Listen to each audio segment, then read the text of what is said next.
আমাদের সুরাগ্রাম অনেক সুন্দর।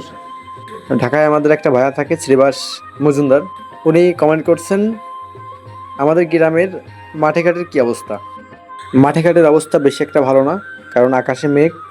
ওই যে দেখা যাচ্ছে আমাদের গোপাল ভাঁড়, তার পরিবার শুদ্ধ তাদের ধান খেতে কাজ করতেছে, খুব ব্যস্ত, ঠিক আছে, কারণ আকাশে মেঘ, অনেক মেঘ করছে।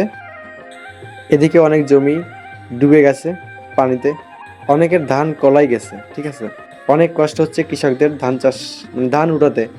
এমন টাইমে বর্ষাটা হয়েছে যে কৃষকদের অনেক কষ্ট হচ্ছে। তারপর মাঠ দেখতে দেখতে আমাদের গ্রামের জামাইয়ের সাথে দেখা, উনি অনেক হাসি খুশি থাকে অল টাইমে। চলে আসলাম আমাদের বাজারে, সৌরভ ফুচকার দোকান। আর সামনে দেখা যাচ্ছে বড় একটা কৃষক, সে খুব চিন্তায়, মানে হচ্ছে অনেক চিন্তায় টেনশনে দাঁড়িয়ে আছে।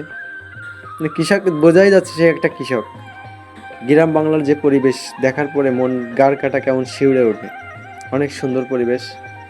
অনেকেই এই পরিবেশটা কিন্তু দেখতে পায় না, কারণ শহরে থাকে, গ্রাম দেখিনি কখনো।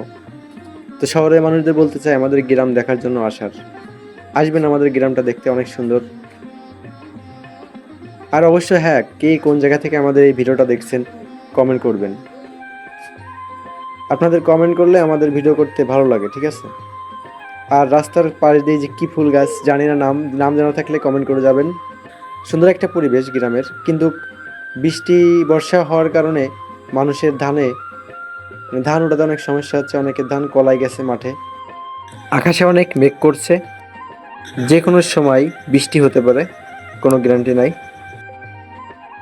এইটা হচ্ছে আমাদের এই সাইডে, এই মাঠটা, এখানে কিন্তু অনেক লোক আছে, অনেক লোক কাজ করতেছে।